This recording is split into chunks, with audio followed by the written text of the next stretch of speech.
ఎవరి గతి ఎటులున్నదో ఈశ్వరునికెరుక ఎవరికి విధముగా జరుగునో పరమాత్మకెరుక ఎవరి గతి ఎటులున్నదో ఈశ్వరునికెరుక ఎవరికి విధముగా జరుగునో పరమాత్మకెరుక ఎవరి స్థితి ఎటులున్నదో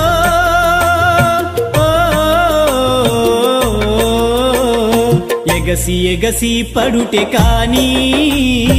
అలవి కాదెవరికైనా హరిహర బ్రహ్మాదులైనా